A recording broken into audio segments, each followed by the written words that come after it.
Now, I don't think I'm the most qualified person to be talking about this particular topic. However, I think I'm a great example because I myself am addicted to the internet. So I think you can relate on a lot of stuff that I'm going to be saying. Yeah. What's good, y'all? My name is Kavion. If you guys are new here, welcome. For better or worse, we all know the internet brings people from all over the world together. You know, it's a great thing. We know that because we use the internet on a daily basis to get things, to find answers, etc. However, the internet could be a very toxic place as well, and I feel like you need to acknowledge the cons just as much as the pros.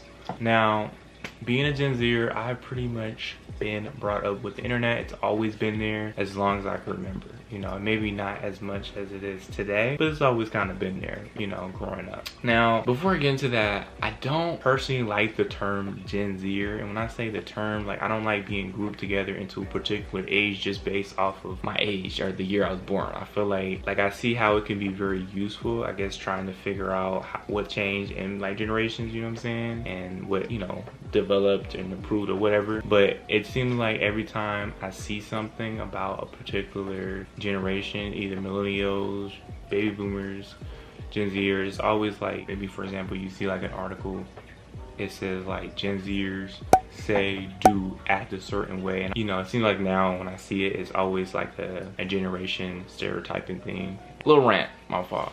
But anyways, honestly, the internet was not how it was a decade ago. You know, it was very different. You know, I remember it being a very fun place. Now, you know, I remember going on Facebook when Facebook started to kind of become a little bit big. I was very, very young. We definitely was not supposed to be up on there, but that was a place for me to go. And I went, created me a little Facebook, put my little fake age, and added my little friends from middle school and elementary school.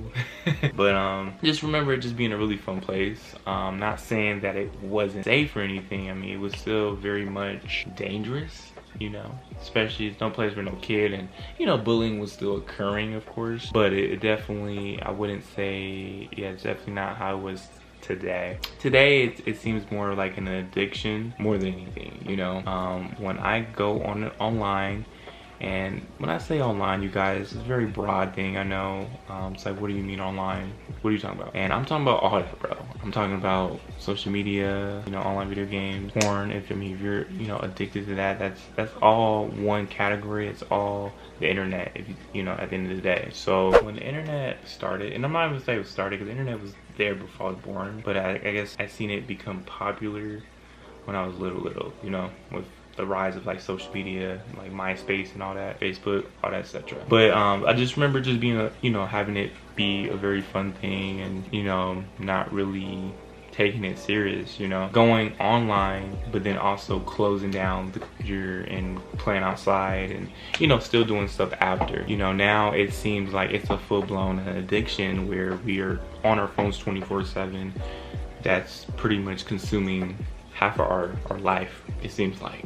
That's the sad truth. You know, it really, if you think about it, I mean, we're addicted to our phones, which, I mean, has the internet on it. You know, you can literally be anywhere and have your phone there and you're hooked on it. And I think in the past, you know, it wasn't, we had internet on our phones, but it wasn't like it was today, you know. Now it's portable. You can be anywhere and just be on your phone, and we kind of, to in a sense, I feel like we lost like sense of reality because we are just so focused on our phones, and that's just like what we do, like 24/7. I mean, for example, if you are watching a movie and you pick up your phone just because out of habit, that's just what you do. I mean, you're missing half of the movie and you're not even noticing that you're doing it, you know what I'm saying? Or, you know, you go on TikTok, for example, you know, you go on TikTok, you watch a few videos and you feel like you learned a lot, you were very productive just because you watched those videos, and it pretty much, we wasted half of our time just going and being on that app, and it's just a huge time waster. Like, you know, it's like we know it's a time waster, but we not really trying to make a change either, you know what I'm saying? Now, I remember reading on an article that said that it's been shown that Gen Zers are unhappy, lonely, less satisfied with life, and lack confidence comparing to older people. And I remember just kind of thinking to myself, I was like, bro, like that sounds like that's true to an extent. I'm not saying, again, everyone, my generation's like that. I'm not saying I even feel like that. Before I get into that, other generations are just as addicted to their phones as well. I mean, millennials, some baby boomers as well. I mean, not just Gen Zers, but I think, again, the difference with us and them is we were pretty much raised with the internet, and they know how life was before the internet. You know what I'm saying? With us, it's just been there, so we don't really know how to compare it to something, or at least turn it off, since it's been part of our lives pretty much. Now, I know when we were in lockdown during the pandemic, I mean, a lot of us went full force on our phones because, I mean, we were literally stuck in the house. We didn't have anything else to do. And a lot of us was probably already down too, scared, worried, you know, anxiety, all that.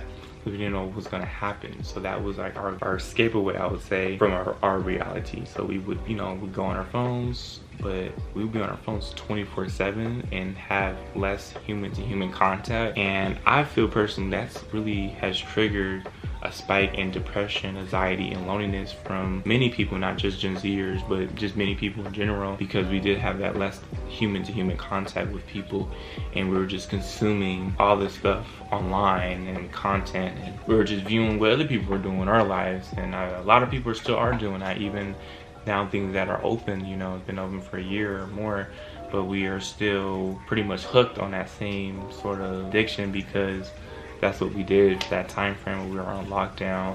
And I mean, that's where we got most of our information, such as news and stuff too. Now, I feel depression, anxiety, and loneliness really aren't things to try to like get rid of, but you rather learn to like cope and manage it, you know?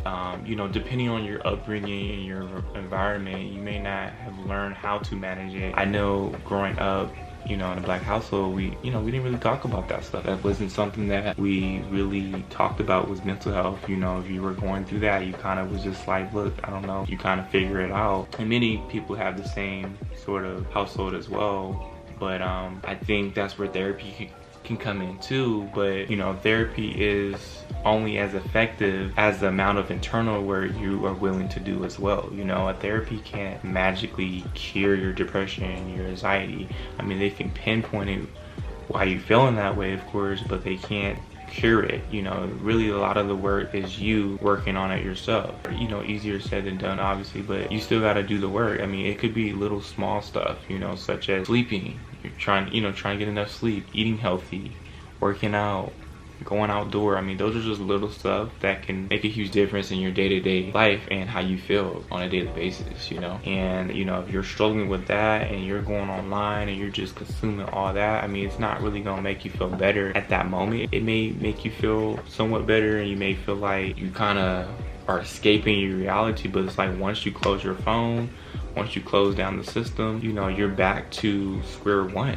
You're feeling probably worse at that point, you know, because you didn't cure it, you didn't resolve it, you didn't fight it head on. I mean, it's still lingering behind you, you know what I'm saying? So what I'm saying is that if you have that sort of an addiction of where you have, for example, pornographic addiction, social media addiction, I mean, it maybe make you feel good at that time because you're releasing those dopamine. Might be pronouncing that wrong, y'all. My apologies.